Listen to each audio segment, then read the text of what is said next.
Olá, bem-vindos a mais uma aula, professor Ziel, nossa aula de arte, aula sobre o Renascimento.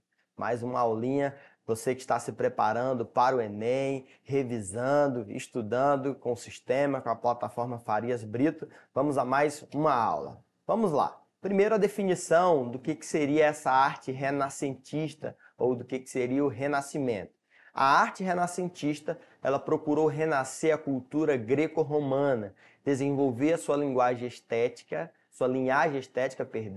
e aprofundar suas soluções técnicas, se libertar de uma temática presa ao ofício e dar liberdade ao artista para representar a realidade com a máxima fidelidade. O período do século XIV ao século XVII.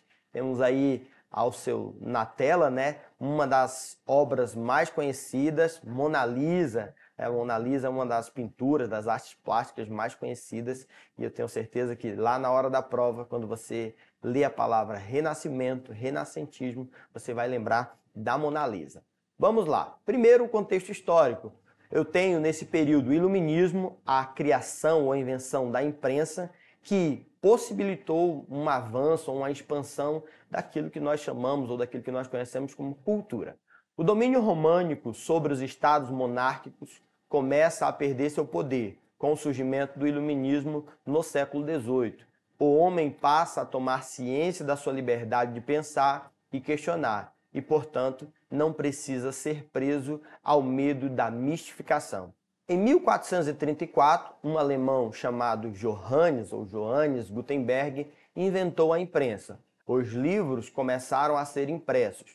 Toda a Europa teve acesso da cultura, pressão protestante para ter a Bíblia na língua natal, início da produção literária livre. A Bíblia Sagrada, ou a Bíblia, né, como o primeiro livro impresso no mundo.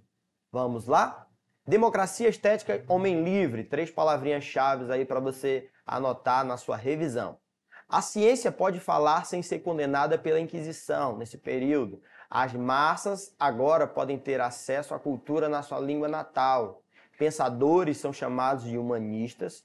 Volta aos pensadores gregos, usando a liberdade, fraternidade e igualdade. Essas 3 palavrinhas que vocês estudam em um outro componente curricular, correto? Então já associa aí essa chamada intertextualidade nas nossas aulas lá no seu dia a dia na escola, nas nossas aulas gravadas que você acompanha, você pode relacionar a nossa aula, o nosso conteúdo aos outros componentes. Isso chama-se a intertextualidade.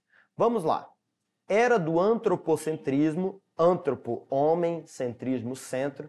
O homem tem liberdade de criar e pensar. A estética grega transformou a arte em expressão da perfeição do homem, criado por Deus na Renascença. Século XIV surge o Renascimento, um movimento artístico que resgata o pensamento greco-romano estético. O movimento ocorre do século, como já dissemos, do século XIV até o século XVI, tendo como destaque 3 prodígios da arte plástica: Michelangelo, Leonardo e Rafael. Tenho certeza que esses 3 nomes lembram vocês lá Tartarugas Ninja, né, que são nomes de artistas plásticos: Michelangelo, Leonardo, Rafael, Donatello e os outros que você com certeza conhece muito bem. Vamos lá. Roma e Florença. Roma assumiu o posto de centro da vanguarda renascentista pelo fato da maioria dos mecenas, ou do mecenas, vamos já saber o que é isso, se alojarem lá, composto pelo clero, papas e a aristocracia real, duques, condes, etc. Queriam restaurar a grandeza imperial da Roma do passado e ser o centro do mundo. Florença assumiu o segundo lugar como centro consumidor. Mecenas eram financiadores de artistas, tendo em troca produção artística por projeto. Os artistas gradualmente se tornam eruditos, polímatas, respeitados pela comunidade. Duas palavrinhas novas, mecenas, você que gosta de etimologia, de processo de formação das palavras, você conhece uma palavra semelhante, mercenários, por exemplo, vem daí. Polímatas, poli, muitos, vários, os matas, tem relação ao conhecimento ou à ciência, aqueles que tinham conhecimento sobre diversas áreas. O polímata mais conhecido seria Leonardo da Vinci, né? Que ele era arquiteto, pintor, artista, geógrafo e por aí vai. Vamos lá? Michelangelo. Nós, na nossa aula, vamos apenas revisar sobre o Michelangelo, falar sobre ele, mas você pode acompanhar as nossas próximas aulas, acessar na plataforma e ter mais informação sobre os outros artistas, correto? Michelangelo. Michelangelo de Ludovico, um nome bem diferente, né? Buonarroti Simone foi pintor, escultor, poeta e arquiteto italiano, um dos maiores criadores da história da arte do Ocidente. Nasceu em 1475, na cidade de Caprese, na Itália. Desde novo se interessou por arte, em especial escultura. Não se interessava por gramática, latim e matemática. Iniciou-se como aprendiz dos alemães David e Domenico Ghirlandaio em Florença. Seu pai considerava uma profissão indigna. Logo foi descoberto pela família Médici, mecenas florentinos, se tornando protegido e artista oficial da realeza. O escultor Bertoldo di Giovanni, que foi ex-aluno de Donatello, foi a partir dele, né, que Michelangelo tem o seu primeiro contato com a escultura, embora aparentemente não tenha seguido suas técnicas no processo escultórico. Trabalhou em Bolonha, Veneza. Em 1495 volta para Florença. Em alguns anos se fixa em Roma e fica até o final da vida. Essa contextualização histórica ou essas particularidades acerca dos artistas é para você ter uma informação a mais sobre cada um deles. Obviamente, você pode estudar e fazer suas observações, anotações a respeito de algumas particularidades de cada um desses autores. Vamos avançar? Maiores obras de Michelangelo: escultura Pietà, 1499, Davi, 1504 e Moisés, 1515.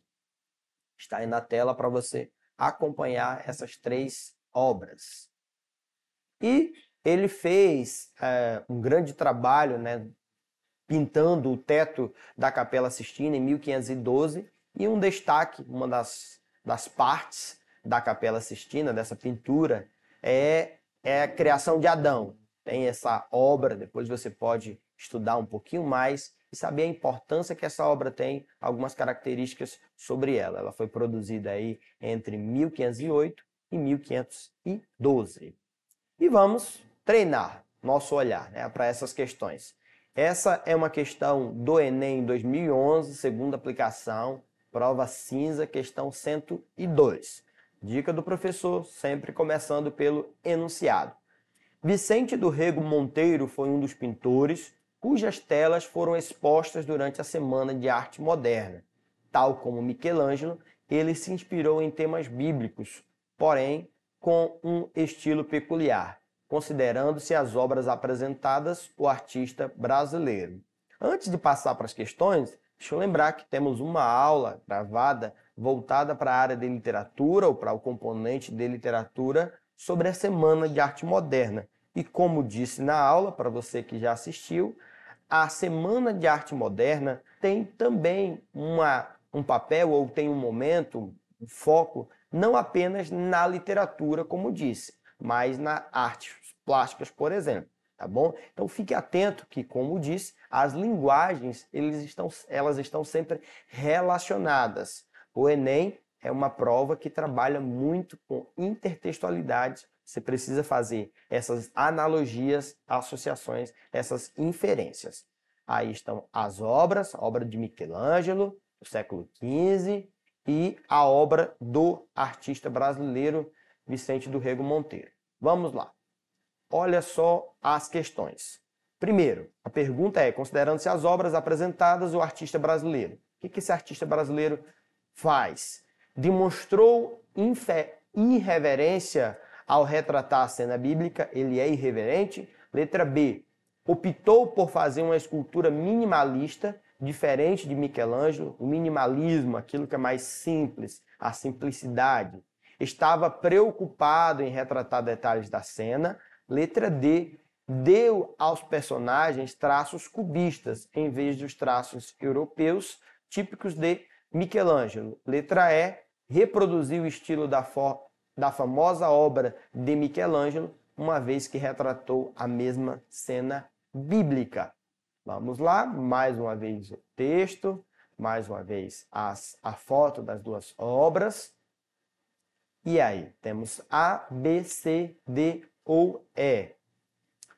Eu já comentei com vocês na aula passada que o Enem nunca uma alternativa vai ter um caráter pejorativo, depreciativo, uma palavra com sentido pejorativo sendo utilizada para se referir a uma obra, a um autor, a uma pintura, a uma escultura. Por exemplo, para eu ajudar você nesse momento de preparação, eu tenho ali demonstrou irreverência. É uma análise. Eu dizer que alguém é irreverente, eu dizer que alguém não se comporta bem perante determinada situação, determinada pessoa, tem um caráter pejorativo, é uma crítica, que isso o Enem não coloca como alternativa correta. Então essa já é uma alternativa que você pode eliminar. Mais uma vez, A, B, C, D ou E, você que está estudando, se preparando, temos letra D.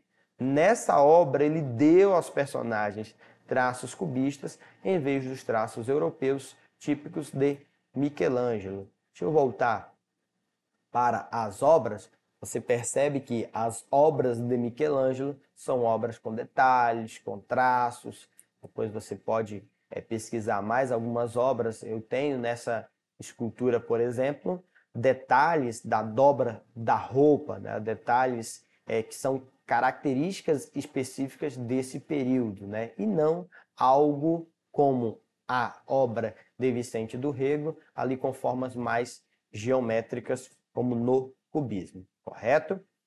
Você que está se preparando, não deixe de estudar mais sobre esse conteúdo, sobre o Renascimento, pesquisa na plataforma, outras questões na plataforma Farias Brito, outras aulas acerca disso. Bons estudos, boa preparação para o Enem e até a nossa próxima aula.